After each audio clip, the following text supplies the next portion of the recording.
Hello guys! Kamusta po kayo? Nagkayayaan nga kaming tatlo ngayong araw na maligo sa dagat since maganda ang panahon, hindi masyadong mainit at hindi rin maalon. Kaya heto na naman si Aling Makulit, excited sa bago niyang adventure at the same time, excited na gamitin ang bago niyang biling life vest. At eto nga, si Aling Makulit nag-try ng best na suotin yung life vest na mag-isa. Kaso hindi makatiis yung papa at heto nga tinulungan na rin yung bata. At speaking of life vest guys, nabili ko nga pala ito sa Shopee sa pinaka worth it na price na 800 pesos guys. Ito ang life vest ng GoGo Kids. Maganda ang kanyang quality guys. At dinouble check ko talaga ito kasi ako pagdating sa mga items na binibili ko, minimake sure ko talaga na walang sira at saka pulido kasi nga guys, sayang naman yung mga pinanggagastos natin na pera kung palpak naman yung mabibili nating items. Pero sabi ko sa inyo, hindi ito sponsor guys ha, pero gusto ko lang sa inyong i-share at baka magustuhan nyo, mag-try kayo dito sa GoGo Kids sa Shopee guys. Dito nyo ito mabibili.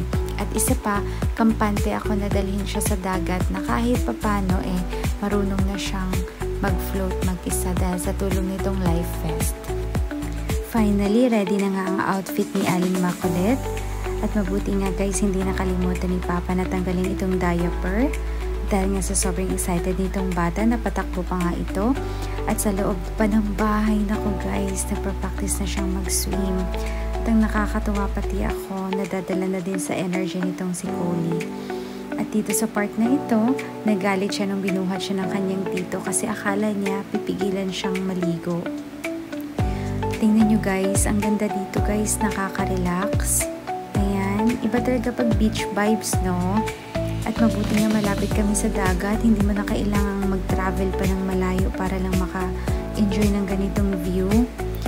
Actually guys, it's been a while na hindi kami nakaligo dito, kahit abot kamay lang namin.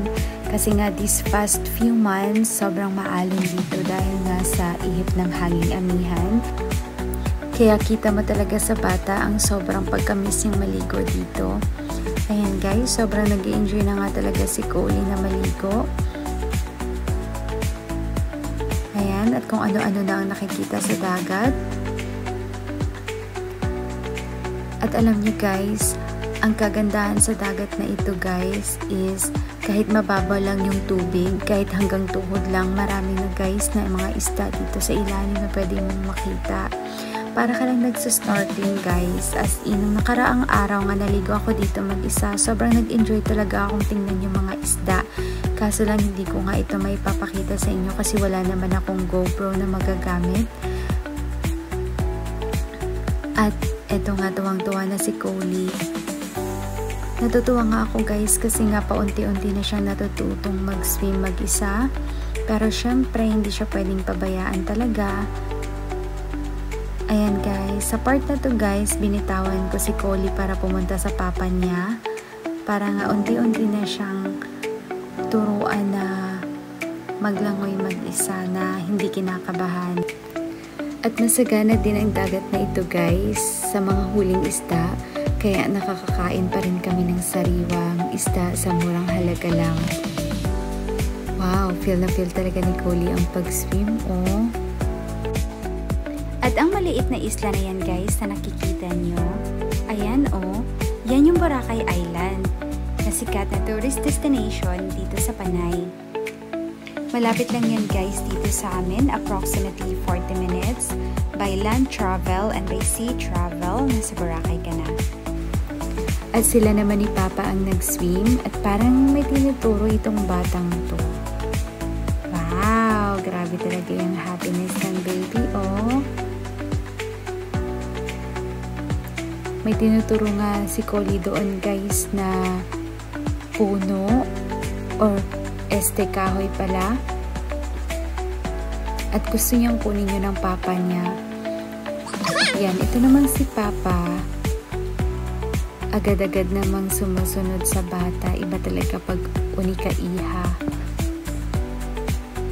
Ayan guys. Finally narating na din ni Papa yung kahoy. talaga guys na kunin iyang kahoy. Kasi nga, hindi lang para sundin ang kanyang unika iha, kundi gagamitin talaga namin yan guys panggatong. Kasi dito sa dagat, mahirap maghanap ng panggatong. Kailangan mo pa talagang bumili. At ang mahal na din ng gasol ngayon. Kaya para makatipid, pag may nakita kaming mga ganitong kahoy na palutang-lutang, kinukuha namin tsaka binibilad. Tapos sisibakin at ipanggatong. At sabi ko nga dito kay Papa, pakaingatan si Kuli kasi medyo madaming tinik-tinik itong kahoy at baka nga masira ang kanyang kutis. Pilipina. At tinanong ko nga guys si Papa kung anong kahoy ito. Sabi nga niya, sarguelas daw. Yung masarap na prutas. Ayan. At si Kuli nga nag-enjoy na sumakay dito sa kahoy. Ayan. Ginawa pa talagang sasakyan. Ginawang kabayo.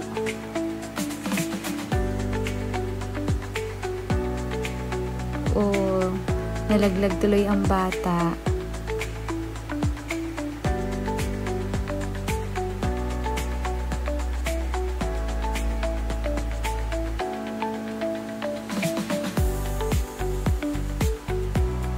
At ayan guys, hinayaan na namin si Kuli na mag-enjoy.